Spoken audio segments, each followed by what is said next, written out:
Okay, today we're going to be doing a front wheel bearing replacement on this 1968 Volkswagen Kombi.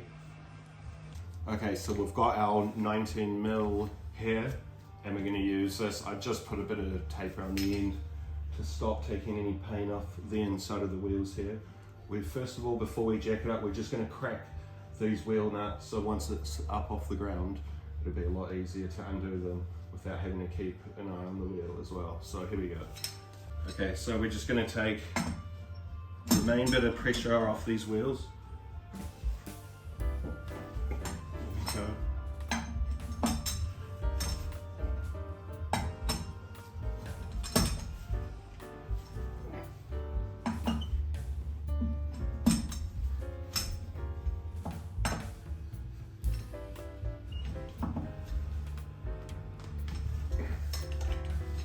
Okay, now we've loosened all these just a little bit, we can put our jack underneath here on this jacking point and lift her up.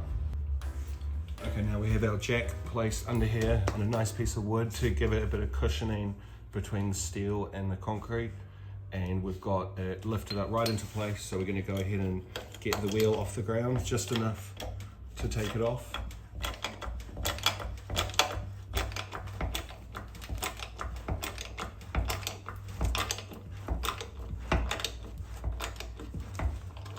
Okay, now that we've done that, we're going to go ahead and place an axle stand underneath for added security. Okay, we've got our axle stand in, just there, holding that just to be safe. And we've got our jack placed there as well, just for some added weight distribution. Okay, now that we've got the jack out of the way, I've moved out of the way so we have a little bit more clearance and room to work with. The axle stand I'm using is sufficient enough as it is. It's only one side that's jacked up, the whole front isn't up. So we're going to go ahead now and take off the rest of finish taking these off. So here we go.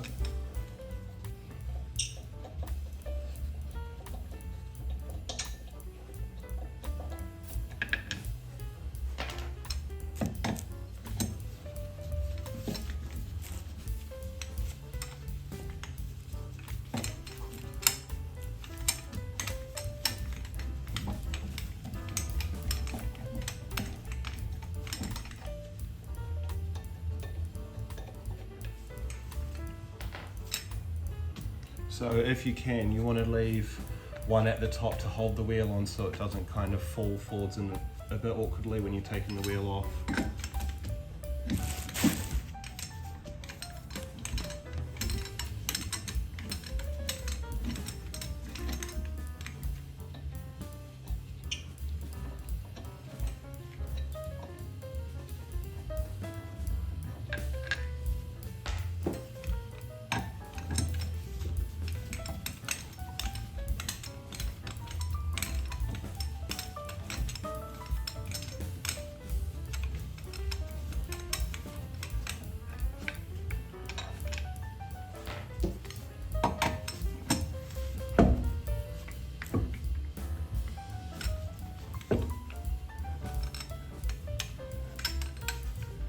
First of all, we need to take this grease cap off, and to do that we need to remove this tiny clip here which holds on the speedo cable. So to do that we're going to need some needle nose pliers, and then we're going to need something to be able to push this through a bit, and then we can pull it through from the back to expose the bearing underneath. Okay, so we're going to use a small flathead screwdriver and a pair of needle nose pliers, and just hold that in place while we get that clip off, just like that. We'll keep that somewhere safe as not to lose it. I do have a replacement one, but this one does seem to be in quite good shape.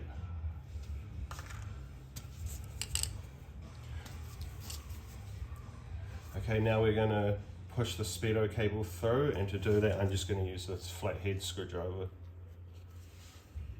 So push that through a bit, and that's out the way.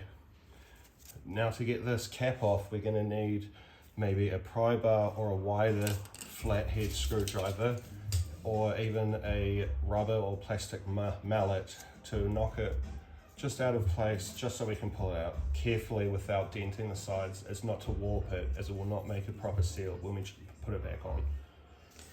Okay, so we've got a small pry bar and a nylon and rubber mallet that we're going to use just to get this cap off here. So we're just going to do small knocks to it, or wobbles on it from each direction, as not to warp it.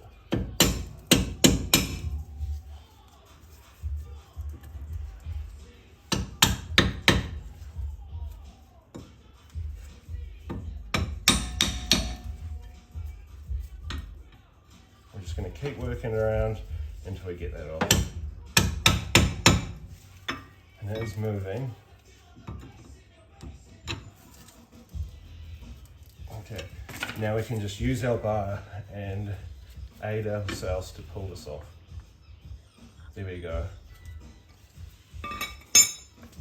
We'll just set that out the way. So here we have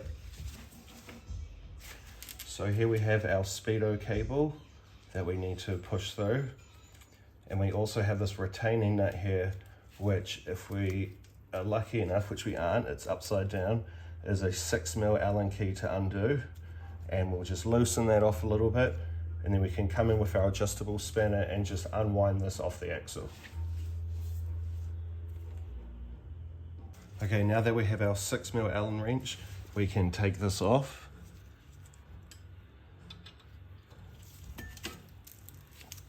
We just need to undo this just enough to loosen that gap, so we can get this nut off easy enough. And once it's pretty much finger loose, as you can see, it moves very easily. That should be enough. There's no need to take that grub screw all the way out. Okay, now we have our adjustable wrench. We can size it up, put it on, and it shouldn't be too hard to find which way it goes. No, this is a reverse thread, so it goes this way. We want to loosen that off, and then we want to take this all the way off.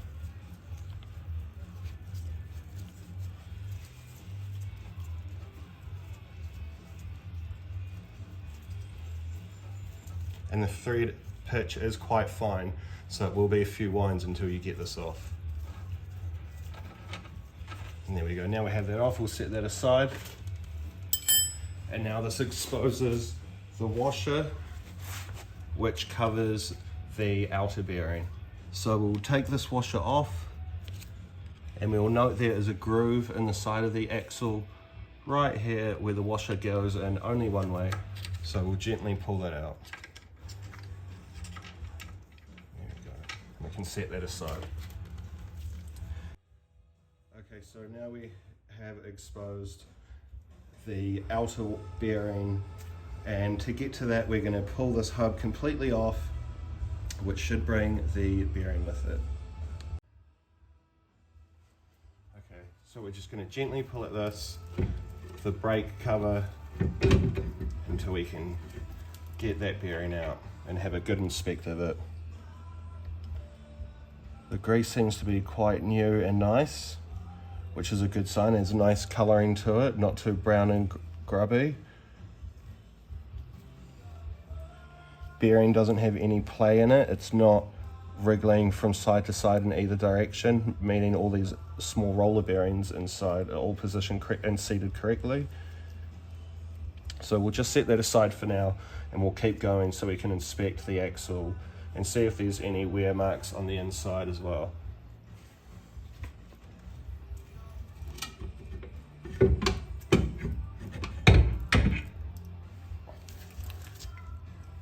Okay, now we've exposed the disc brakes, now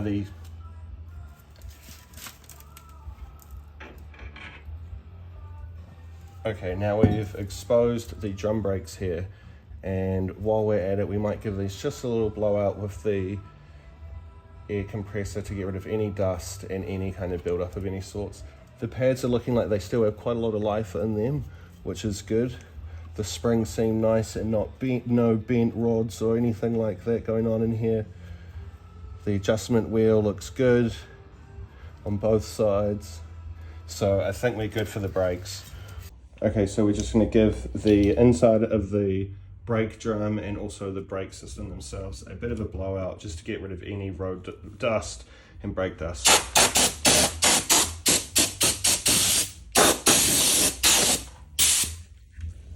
Okay, that was quite good. They don't seem too dusty, so it seems that this car has been serviced not too long ago, as the grease also looks very new.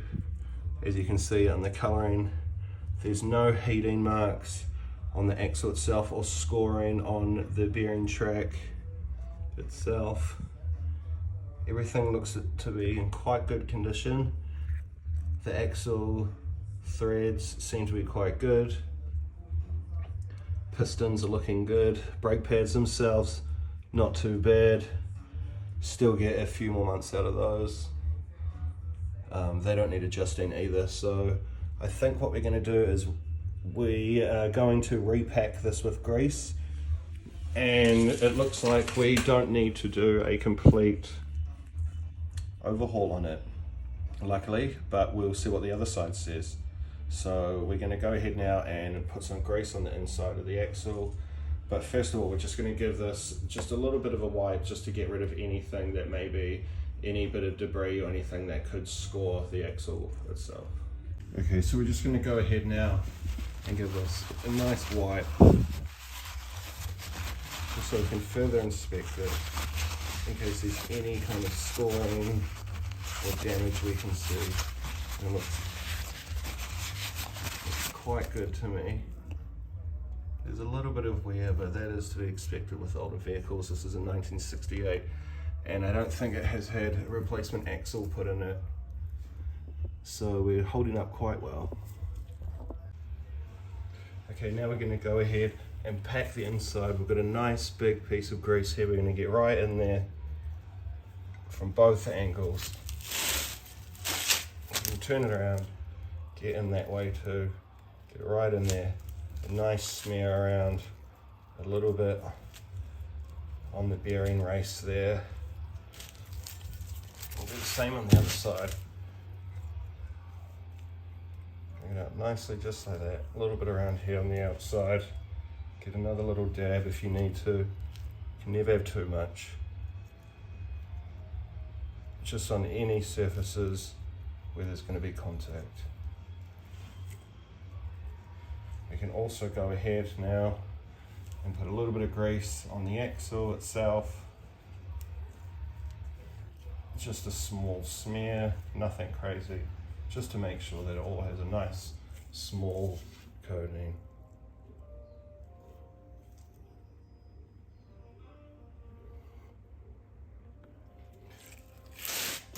So we can also go ahead now and put a bit of nice smear of grease on the axle, any surface where there's going to be friction and contact. So that's looking quite good, I think. So now we can go ahead and re-grease our bearing to put it back in, our outer bearing, which is looking quite good.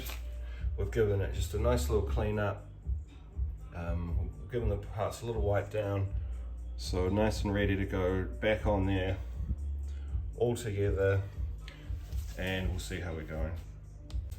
Okay, so now we've got everything greased up. We're going to go ahead and put a bit of grease on the bearing. I've given it a nice clean, as you can see. It's nice and clean there. There's no play, nothing doing it shouldn't be, so there's no need to replace this bearing either. So the bearing's looking excellent, which is great news. And it also means when something does go wrong, I've got the parts at home waiting to go straight in. So we're just going to give these rollers a nice bit of grease. We'll just put it on our finger like that, work it our way around with the grease. So we cover them all just like that. Give them a nice rolling between your fingers. Another little smear. Don't forget to pack some on the inside, just like that as well. Just a little bit on your finger at a time. run it along the edges, and then you can always wipe off any excess. So that's in there nicely now. Get a little bit on that front gap.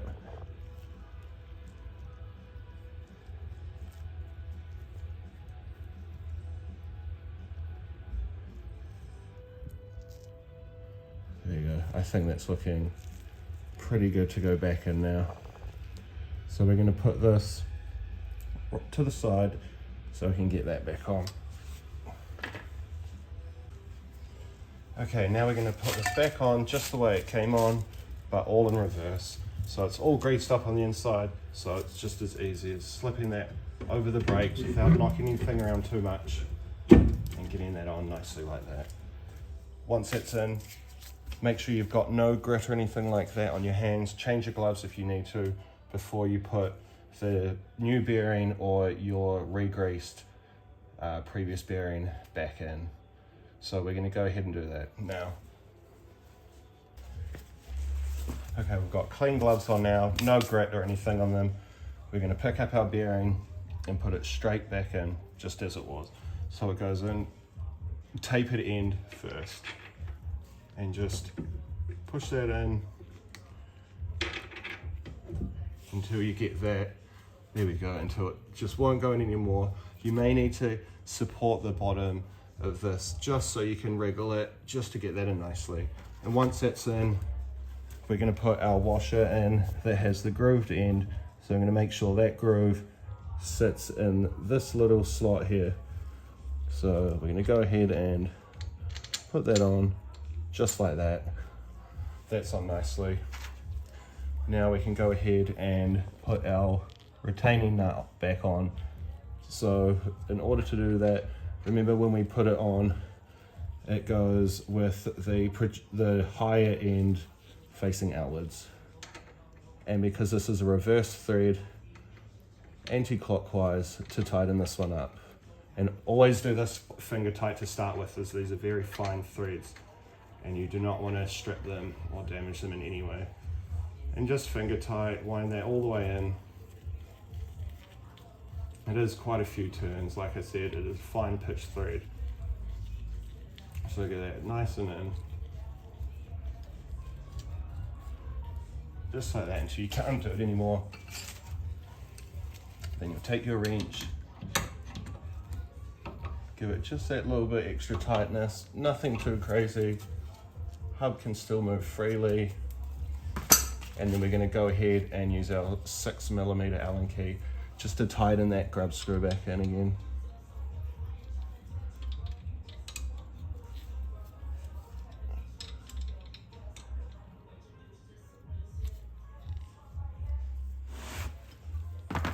Okay, now we have this on nice and tight.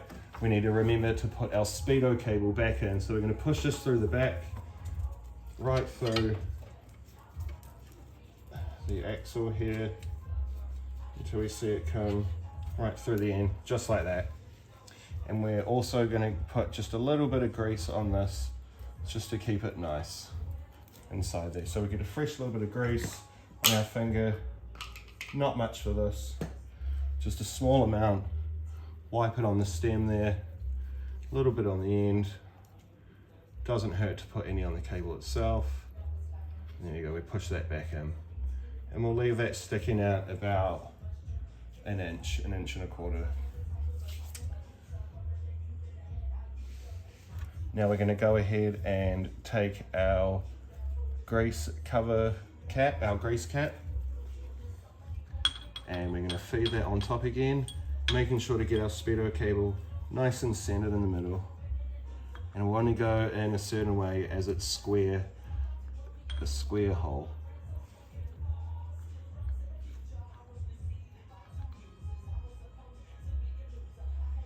There we go. Once we get that in, we can just push that in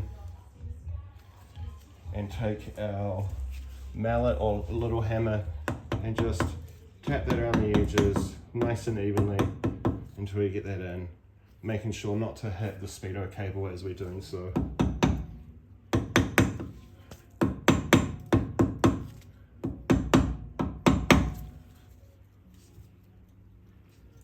And just give it a little eyeball to make sure that that's on.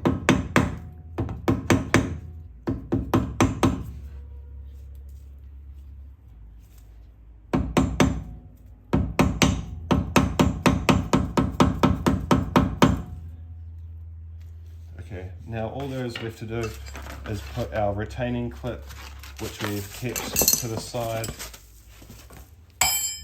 We just need to put that back on and then we're all good to go. Okay, now we've got that on, I've decided I'm going to go ahead and use a new retaining clip just to make sure the speedo cable doesn't pull through.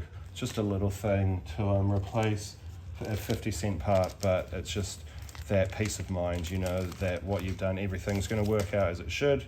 So we go ahead now and use our small screwdriver and we'll push this clip on just a little bit and then use the edge of the screwdriver to get it over.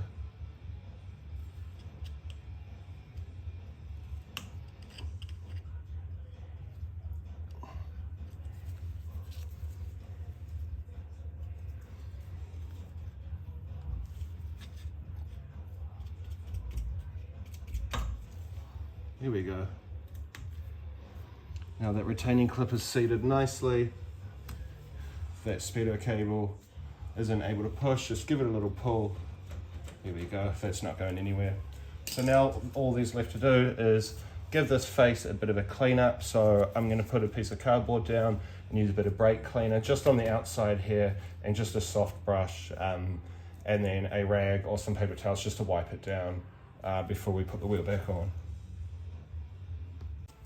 Okay, so now I'm just going to go ahead and use a bit of this brake cleaner and a soft bristle, well, medium bristle brush just to get in there and give everything just a little bit of a clean up. Featuring the cat. Don't worry, cat will be completely safe.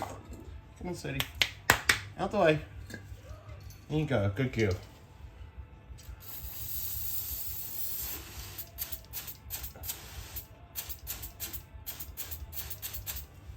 Now we're just going to rough that up with a brush, just to get rid of any of this stuff in here.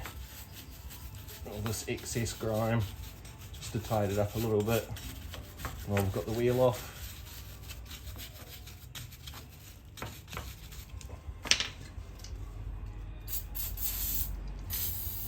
Nice amount of it on there.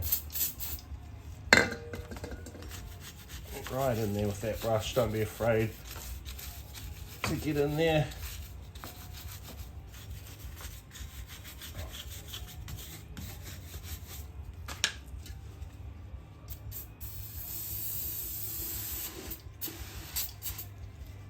There we go, just like that.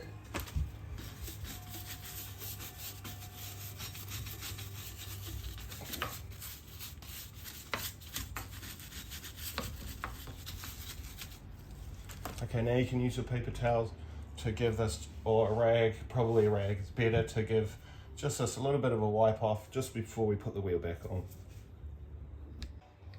Okay, so we've cleaned it up, it's looking a bit better now. So ready for us to chuck our wheel back on and see how we're looking. Okay, now we've got the wheel back on. All that's left to do is take the axle stand out from underneath, and that just requires jacking the car up a little bit, pulling it out and then letting it down, and then we can do our final tied in of our lug nuts. Okay, so there we have it, a front wheel bearing inspection on a 1968 T2 bay window Volkswagen Kombi Westfalia. For doing an inspection and a replacement, pretty much the same thing, except obviously when you're putting it back together, you're using new parts for the replacement. When we inspected this one, there didn't seem to be any problems with it. It looked like the previous owner had done the wheel bearing recently, maybe I'd say within the last 2 years, or they just hadn't put a lot of miles on it. The grease was in great color. There was no debris or scoring marks, anything like that, anything out of the ordinary. So pretty happy with what we've done. And yeah, so if there's anything you guys want to see me do next, just let me know in the comments and I'll get to it. Thanks for watching.